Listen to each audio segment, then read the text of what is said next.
Maliit man ang withdraw pero kapag naipon ito ay malaki din naman. So minimum 50,000 o equivalent for 5 pesos and 5 million equivalent for 500 pesos. Hello mga ka-Majesty and welcome to Erlin's Vlog. So today, ayan, isi-share ko sa inyo si Card Story. So punta kayo sa inyong Play Store and search Card Story. So kung nakikita nyo dito sa aking dashboard, pinapakita ko nga po sa inyo kung paano nga ba siya i-search dito kay Play Store.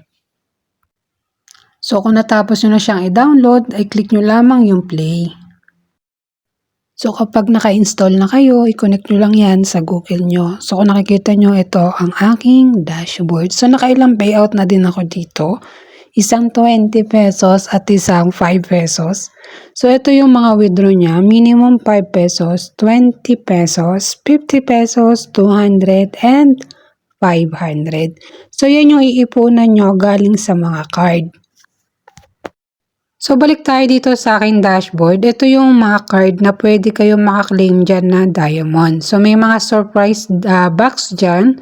Tapos meron naman dyan sa may mga gilid yung may makukuha 50,000, 100,000, 200,000, 350,000. Yung nandyan sa mga gilid, pag nakompleto mo siya, 500k. So ako ay ilan pa lang yung na-open ko at meron pang mga kulang bago makaklaim ng malaking diamond. Meron din naman ako mga nakompleto na. By level po kasi siya. So kung nakikita nyo ito sa aking dashboard, ayan. Ang pinakamalaking makukuha ay 10 million diamond. So malaki na din yun. Ilang 500 na din yun just in case na makuha mo. So dito, paano nga ba siya laruin? So tap lang natin yung play. Tayo ay nasa level 229. So dito naman ay kapag nag-invite ka ay may makukuha ka din naman sa mga na-invite mo. Just in case na gusto nyo ilagay yung code ko, ilalagay ko na lang po sa description. So ayan.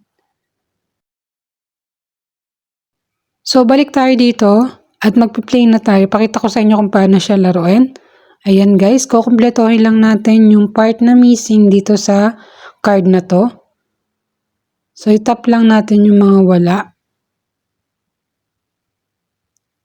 So ganito lang siya kasimpleng laruin na pwede siyang pambata, pwede siya pang matanda, pang memorya ba? Pampalakas memorya. So manonood ka ng ads para makaklaim ka ng diamond. So ganun lang kasimple. At yan ay papasok lahat sa card. Pag natapos na yung simpleng game, meron naman dyan tinatawag na hard game. So ito ay 3 game lang yung pwede mong gawin. Level 230 is hard game. 2 part na missing, tapos manonood ka lang ng ads. Kapag nakapanood ka na ng ads, doon naman pumapasok yung mga diamond. So kapag nagkamali ka ng 3 beses, manonood ka lang uli ng ads. So ganyan lang yung nakuha natin sa part level.